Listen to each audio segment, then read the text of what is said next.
মাসের 3 তারিখ থেকে 2025 তোমাদের উচ্চ মাধ্যমিক পরীক্ষা শুরু। আর এই উচ্চ মাধ্যমিক পরীক্ষা শুরুর আগে উচ্চ শিক্ষা সংসদ যে সমস্ত নিয়ম কানুনগুলো বলে দিয়েছেন বা নোটিশে জারি করেছেন, সেই সমস্ত নিয়ম কানুনগুলিকে তোমাদের আজকে এই ভিডিওতে জানাতে চলেছি।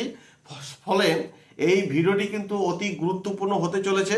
তোমরা যে সমস্ত ছাত্রছাত্রীরা 2025 সালে এই উচ্চ মাধ্যমিক পরীক্ষা দিচ্ছ, তোমরা কিন্তু এই ভিডিওটি কিন্তু অবশ্যই কিন্তু দেখো, কারণ তোমাদের এই নিয়ম কানুনগুলো যদি জানা না থাকে তাহলে কিন্তু খুবই মুশকিল, কারণ এইগুলো কিন্তু জেনে রাখা অবশ্যই দরকার।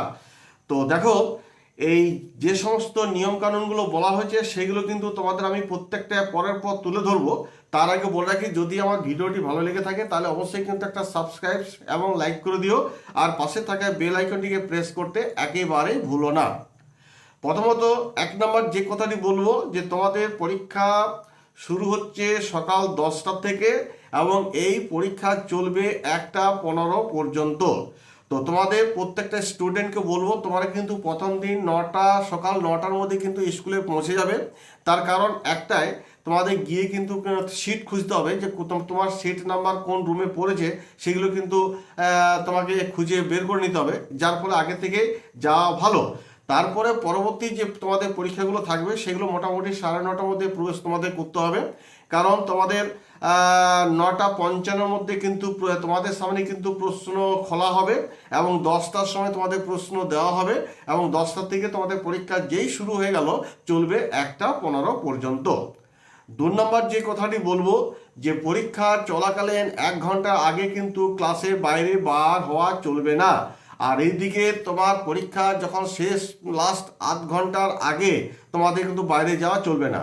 আর একটা কথা মনে রাখবে, কোনো ক্রমে তোমরা কিন্তু প্রশ্নপত্র নিয়ে বাইরে যাবে না। তোমাদের পরীক্ষা শেষ হবে, খাতা জমা দেবে, তারপর প্রশ্নপত্র নিয়ে বাইরে বেরোবে। তার আগে কিন্তু খাতা না জমা দিয়ে এই প্রশ্নপত্র নিয়ে বেরিয়ে গেলাম, এটা কিন্তু চলবে না।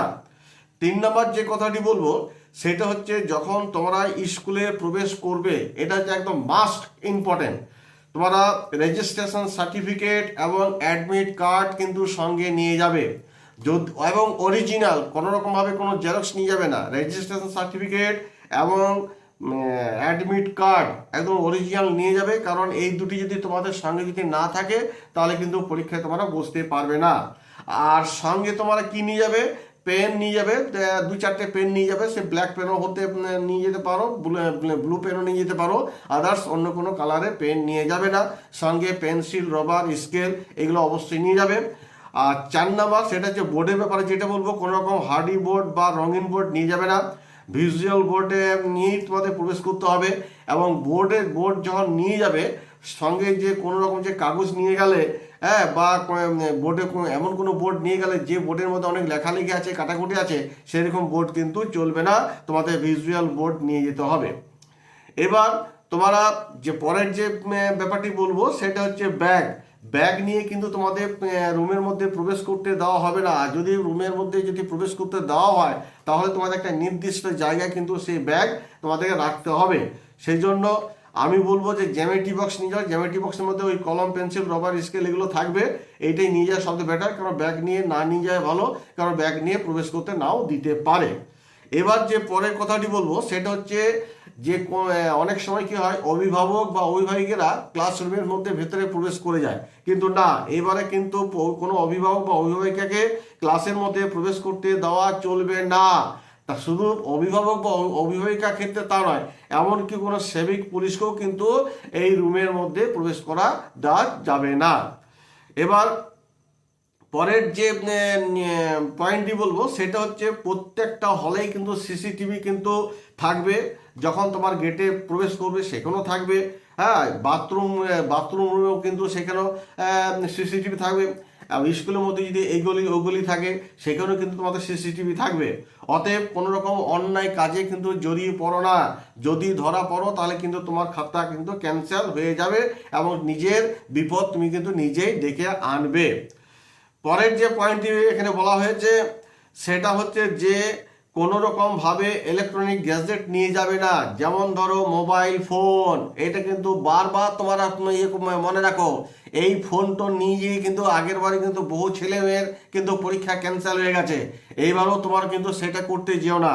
সেই জন্য বলছি কোনো রকমভাবে ইলেকট্রনিক্স গ্যাজেট, অর্থাৎ বলতে চাইছি যে মোবাইল ফোন, কোনো ক্যালকুলেটর বা ডিজিটাল ওয়াচ, এই ধরনের কিন্তু কোনো ইলেকট্রনিক্স জিনিস নিয়ে যাবে না।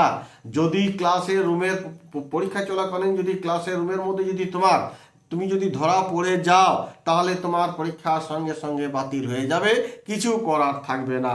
সেই জন্য এই জায়গাটা কিন্তু তোমার সবসময় মনে রাখবে। এবার হচ্ছে যে তোমাদের যখন প্রশ্ন দেওয়া হবে, প্রশ্নের মধ্যে কিন্তু কোড নাম্বার থাকবে। সেই কোড নাম্বার কিন্তু কি করতে হবে, খাতার মধ্যে লিখতে হবে। বারবার বলা হচ্ছে খাতার মধ্যে লিখবে। আরেকটা পয়েন্ট বলছি, যখন তোমার পরীক্ষা দেবে কোনো রকম ভাবে এই টুকলি করবে না। যদি কোনো রকম ভাবে টুকলি করতে এর খাতা ওর খাতা দেখে লিখছো বা নিজে কিছু টুকলি নিয়ে গেছো, হ্যাঁ, সেই টুকলি যদি তুমি যদি ধরা পড়ে যাও, হয়তো যিনি ক্লাসরুমে যে স্যার থাকবেন আর কি, তিনি হয়তো একবার দুবার হয়তো ক্ষমা করে দিতে পারেন, আবার নাও করতে পারেন। কিন্তু তিনবারের বেলায় কিন্তু কোনো ক্ষমা নয়, সঙ্গে সঙ্গে খাতা কিন্তু ক্যান্সেল হয়ে যেতে পারে। বা প্রথমবারে টুকলি ধরাতেই যদি ওই স্যার যদি মনে করেন যিনি ক্লাসের মধ্যে থাকবেন, তোমার খাতা ক্যান্সেল করে দিতে পারেন। তবে মনে রাখবে, টুকলি যদি ধরা পড়ো তাহলে কিন্তু তোমার খাতা ক্যান্সেল হয়ে যাবে।